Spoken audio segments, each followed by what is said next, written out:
Predsedniki parlamentarnih strank in vodje poslanskih skupin ter poslanca narodnih skupnosti na sestanku, ki ga je sklical premier Janez Janša, govorijo o ustavnih spremembah na področju referenduma in vnosu fiskalnega pravila v ustavo, kjer je postopek obstal na zadnji stopnici pred glasovanjem v državnem zboru.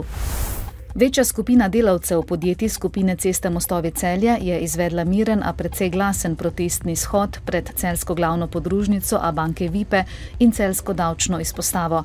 Od bank upnic podjetja CM Celje med drugim zahtevajo, naj zagotovijo likvidnostna sredstva za poslovanje.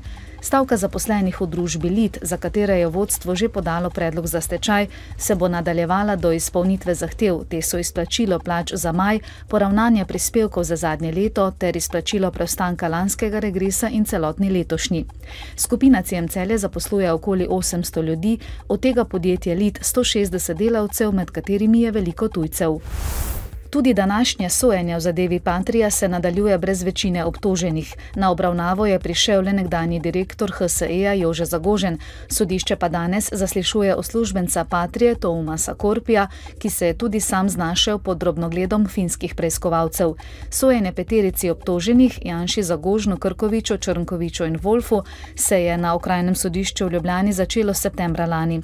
Obtožni predlog jih bremeni kaznivih dejanj povezanih z dajanjem ali sprejemanjem daril za nezakonito posredovanje v postopku izbora in nakupa 135 finskih oklepnikov Patria. Peterica očitke zanika.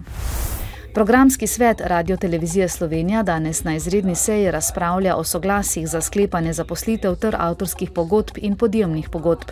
Prav tako bodo obravnavali na spletu objavljeno dopisovanje sodelavcev spletnega portala MMC. Maribor pa te dni zaznamuje festival Lent. Danes se začenja Folkart, tradicionalni, zelo dobro obiskan folklorni festival, na katerem se letos predstavljajo skupine iz Peruja, Mehike, Benina, Moldavije, Uzbekistana, Rusije, Srbije, Italije in Slovenije.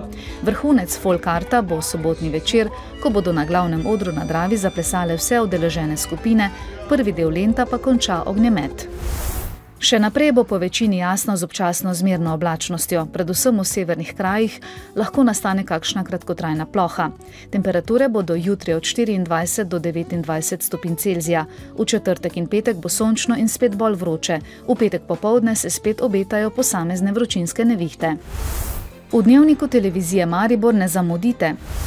V mariborskem kliničnem centru je zaživel oddelek za forenzično medicino. Na vrtu urbanih brast se že veselijo prvih zelenjavnih pridelkov.